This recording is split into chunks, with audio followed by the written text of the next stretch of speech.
दोस्तों मैं आपको आज एक ऐसी घटना के बारे में बताने वाला हूं जिसे सुनने के बाद आपके रोंगटे खड़े हो जाएंगे। जी हाँ दोस्तों, मैं उत्तर प्रदेश के एक छोटे से शहर से लखनऊ रहने आया।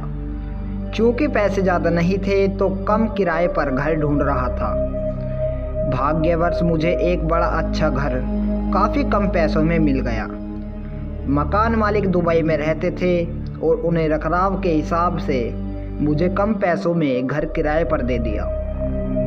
तो दोस्तों, पहली रात मुझे अजीबोगरीब सपने आए। कभी कोई बूढ़ा आदमी दिखता तो कभी किसी का सर कटा हुआ। मुझे लगा शायद थकान के कारण ऐसा हो रहा है, लेकिन उसके बाद जो मेरे साथ हुआ उसे सुनने के बाद आपके शायद रोंगटे खड़े हो उसके बाद मेरी चीज़ें गायब होने लगी।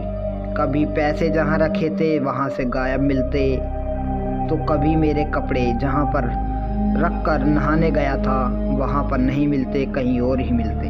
मुझे लगा कि कुछ तो गड़बड़ है इस घर में, लेकिन इतना यकीन भी नहीं था। फिर एक दिन मेरी माँ मुझसे मिलने आई और उसके बाद जो हुआ वो सोचकर आज भी मेरे रोंगटे खड़े हो जाते हैं। माँ दूसरे कमरे में सोई थी और मैं दूसरे कमरे में। रात को वो बाथरूम गई।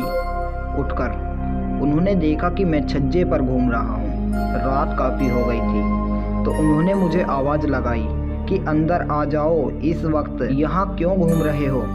उन्हें कोई जवाब नहीं मिला। फिर जब वो लौटने लगी अपने कमरे की ओर तो उनकी नज़र मेरे कमरे की खिड़की पर पड़ी। पर्दा हटा हुआ था और मैं आराम से बिस्तर पर सो रहा था। मेरी माँ बहुत डर गई। अभी तो मैं छज्जे पर था, फिर इतनी जल्दी कमरे में कैसे आ गया। उन्होंने दूसरी तरफ घूम कर देखा तो मेरे जैसा दिखने वाला अभी भी कोई छज्जे पर मौजूद था। ये सब देखने के बाद मेरी माँ की चीख निकल गई, जिसे सुनने से मेरी नींद खुल गई।